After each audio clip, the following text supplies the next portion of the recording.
नवासीवा अध्याय भृगु जी के द्वारा त्रिदेवों की परीक्षा तथा भगवान का मेरे मरे हुए ब्राह्मण बालकों का वापस लाना। श्री सुखदेव जी कहते हैं, परीक्षित, एक बार सरस्वती नदी के पावन तट पर यज्ञ प्रारंभ करने के लिए बड़े बड़े ऋषि मुनि एकत्र होकर बैठे। उन लोगों में इस विषय पर वाद विवाद चला कि ब्रह्मा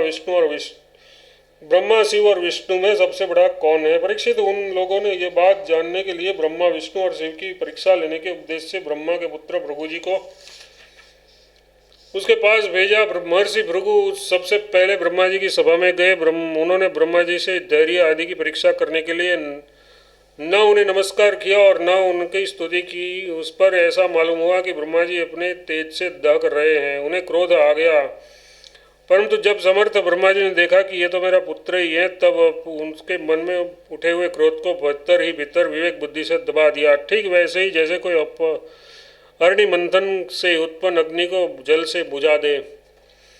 वहाँ से महर्षि भृगु कैलाश में गए। देवादिदेव भगवान शंकर ने जब देखा कि मेरे भाई भृगु जी आए हैं, तब उन्होंने बड़े आनंद से खड़े होकर उनका आलिंगन करने के लिए भुजाएं फैला दी, परंतु महर्षि भृगु ने उनसे आलिंगन करना स्वीकार न किया और कहा, तुम लोग और वेद की मर्यादा का उल्लंघन करते हो, इसलिए मैं तुमसे नहीं मिलता। भृगु जी की ये बात सुनकर भगवान शंकर क्रोध के मारे तिल मिला उठे। उसकी आंखें चढ़ गई। उन्होंने त्रिशूल उठाकर महर्षि भृगु को मारना चाहा, परंतु उसी समय भगवती सती ने उनके चरणों पर गिरकर बहुत अनुनय विनय की और किसी प्रकार उसका क्रोध शांत किया। अब महर्षि भृगु जी भगवान विष्णु के निवास स्थान वैकुंठ में गए। उस समय भगवान विष्णु लक्ष्मी जी की गोद में अपना सिर रखकर लेटे हुए थे। भृगु जी ने जाकर उसके वृक्षस्थल पर एक लात कसकर जमा दी। भक्तवत्सल भगवान विष्णु लक्ष्मी जी के साथ उठ बैठे और झटपट अपनी सैया से नीचे उतरकर मुनि को सिर झुकाया, प्रणाम किया। भगवान ने कहा, ब्राह्मण, आपका स्वागत है, आप भले पधारे। इस आसन पर बैठिए, कुछ क्षण विश्राम कीजिए। प्रभु, मुझे आपके शुभागमन का पता न था, इसलिए इसी से मैं आपकी अगवानी न कर सका। मेरा अपराध क्षमा कीजिए। महामुने, आपके चरण कमल अत्यंत कोमल है। यों कहकर भृगु जी के चरणों को भगवान अपने हाथों से सहलाने लगे और बोले, महर्षि, आपके चरणों का जल तीर्थों को भी तीर्थ बनाने वाला है। आप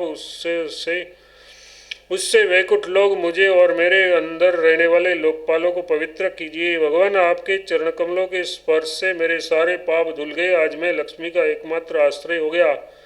अब आपके चरणों से चिन्हित मेरे वक्षस्थल पर लक्ष्मी सदा सर्वदा निवास करेगी। श्री सुखदेव जी कहते हैं, जब भगवान ने अत्यंत गंभीर वाणी से इस प्रकार कहा, तब भृगु जी परम सुखी और तृप्त हो गए। भक्ति के उद्वेग से उनका गला भर गया, आंखों में आंसू छलक आए और वे चुप हो गए। परीक्षित, भृगु जी वहाँ से लौटकर ब्रह्मवादी मुनियों के सत्संग में आए और उन्हें ब्रह्मा शिव और विष्णु भगवान के यहाँ जो कुछ अनुभव किया था वह सब सुनाया। भृगु जी का अनुभव सुनकर सभी ऋषि मुनियों ने बड़ा विस्मय हुआ। उनका संदेह दूर हो गया। तब से वे भगवान विष्णु को ही सर्वश्रेष्ठ मानने लगे, क्योंकि वे ही शांति और अभय के उद्गमन स्थान है। भगवान विष्णु से ही साक्षात धर्म, ज्ञान, वैराग्य, 8 प्रकार के ऐश्वर्य और चित्त को शुद्ध करने वाला यश प्राप्त होता है। शांति, समचित्त, किंचन और सबको अभय देने वाले साधु मुनियों की वे ही एकमात्र परम गति है, ऐसा सारे शास्त्र कहते हैं।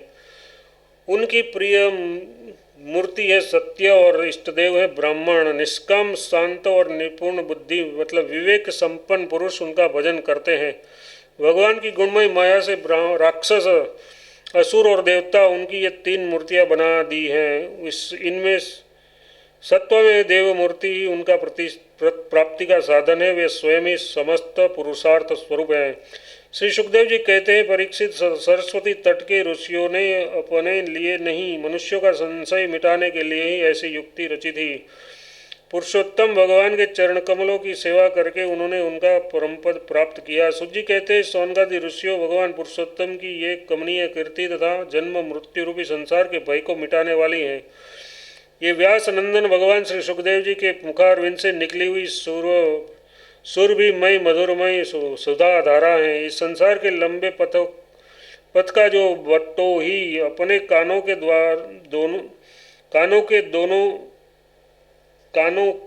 दोनों से इसका निरंतर पान करता है उसकी सारी थकावट जो जगत में इधर उधर भटकने से होती है दूर हो जाती है। श्री सुखदेव जी कहते हैं, परीक्षित, एक दिन की बात है, द्वारकापुरी में किसी ब्राह्मणी के गर्भ से एक पुत्र पैदा हुआ, परंतु ये उसी समय पृथ्वी का स्पर्श होते ही मर गया। ब्राह्मण अपने बालक का मृत शरीर लेकर राजमहल में द्वार पर गया और वहाँ उन्हें देखकर अत्यंत आतुर और दुखी मन से विलाप करता हुआ यह कहने लगा, इसमें संदेह नहीं कि ब्राह्मण द्रोही द्रुत कुपण और विषयी राजा के कर्म दोष से ही मेरे बालक की मृत्यु हुई है।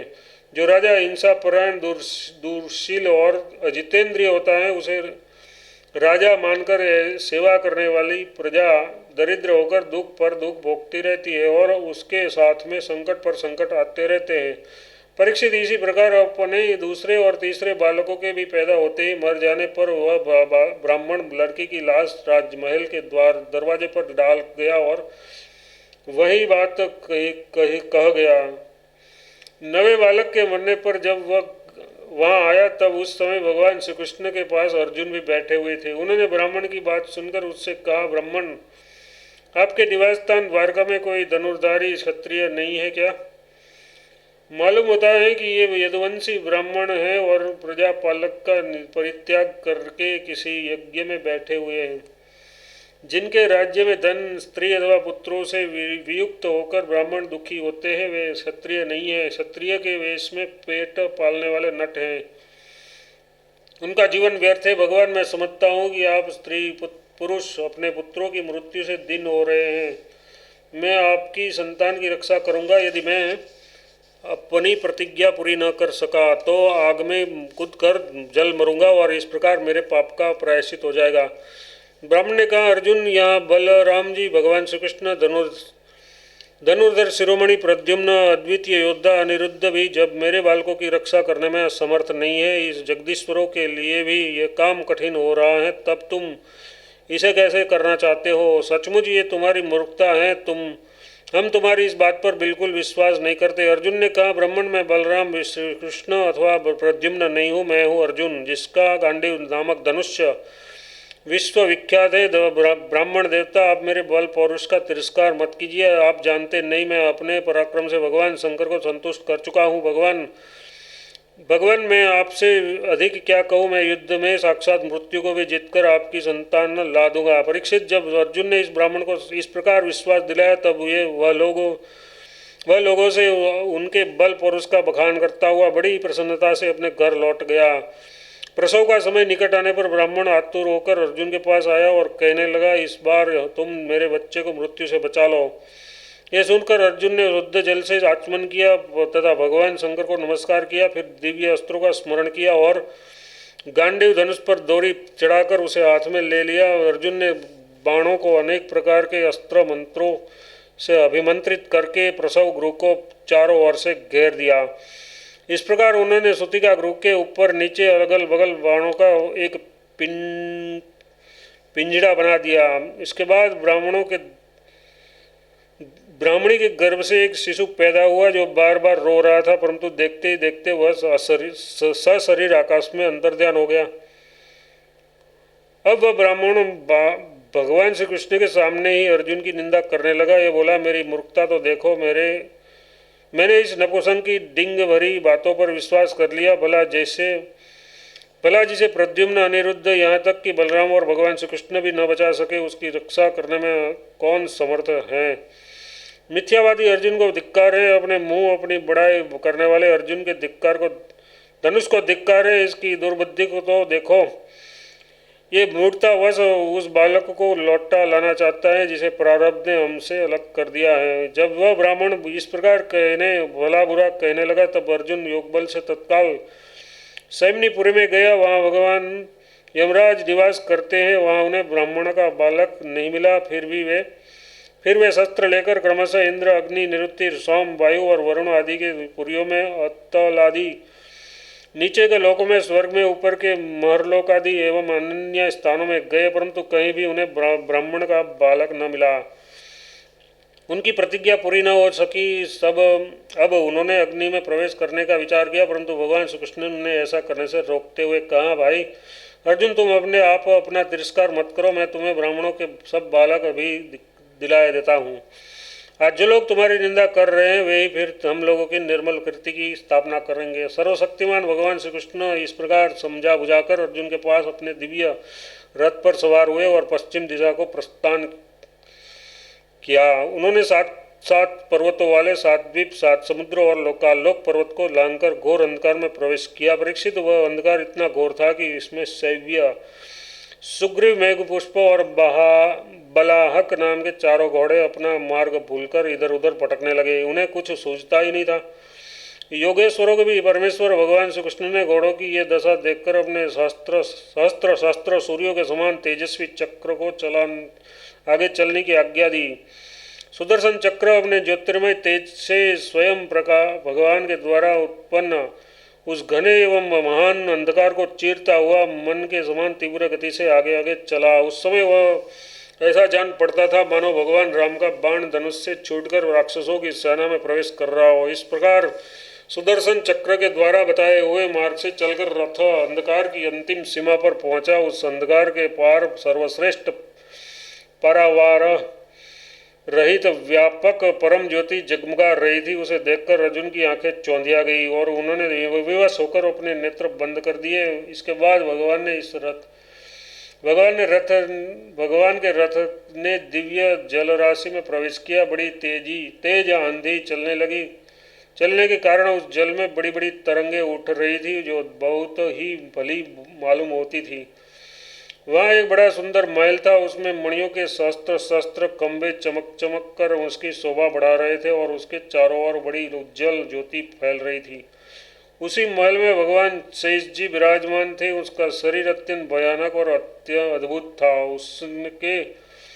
उनके शस्त्र सिर थे और प्रत्येक फण पर सुंदर सुंदर मणियाँ जगमगा रही थी। प्रत्येक सिर में 2-2 नेत्र थे और वे बड़े ही भयंकर थे। उसका संपूर्ण शरीर कैलाश के समान श्वेत वर्ण का था और गला तथा जीभ नीले रंग की थी। परीक्षित अर्जुन ने देखा कि शेष भगवान की सुखमयी सैया पर सर्वव्यापक महान प्रभावशाली परम पुरुषोत्तम भगवान विराजमान है।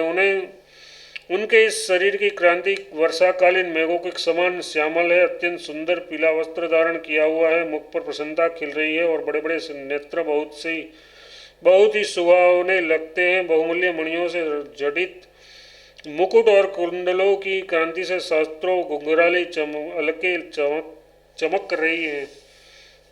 लंबी लंबी सुंदर 8 भुजाएं हैं। गले में कौस्तुभ मणि है। वृक्षस्थल पर श्रीवस्त्र का चिन्ह है और घुटनों तक वनमाला लटक रही है। अर्जुन ने देखा कि उनके सुनंदन आदि अपने पार्षद चक्र सुदर्शन आदि उनके मूर्तिमान आयुध तथा पुष्टि श्री कीर्ति और अजा ये चारों शक्तियाँ एवं संपूर्ण रिद्धिया ब्रह्मादि लोकपालों के अधीश्वर भगवान की सेवा कर रही हैं। परीक्षित भगवान श्री कृष्ण ने अपने ही स्वरूप श्री अनंत भगवान को प्रणाम किया। अर्जुन उनके दर्शन से कुछ भयभीत हो गए थे। श्री कृष्ण के बाद उन्होंने भी उनको प्रणाम किया और वे दोनों हाथ जोड़कर खड़े हो गए।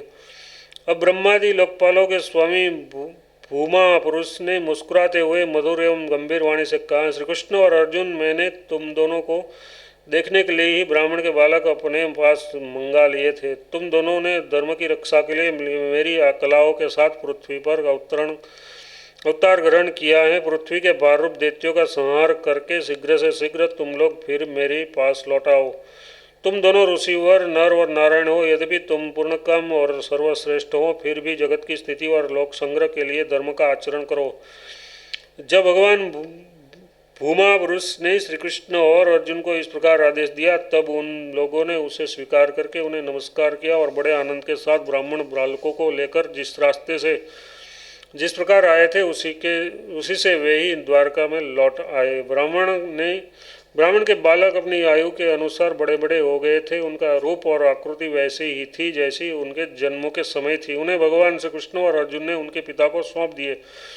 भगवान विष्णु के उस परम धाम को देखकर अर्जुन के आश्चर्य की सीमा न रही। उन्होंने ऐसा अनुभव किया कि जीवों में जो कुछ बल पौरुष है वह सब भगवान श्री कृष्ण की ही कृपा का फल है।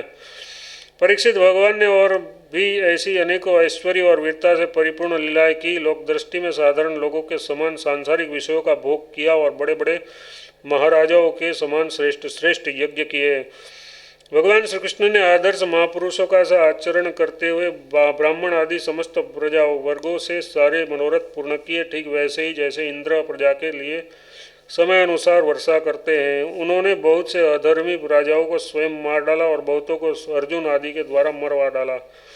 इस प्रकार धर्मराज युधिष्ठिर आदि धार्मिक राजाओं से उन्होंने अनायास ही सारी पृथ्वी में धर्म मर्यादा की स्थापना करा दी।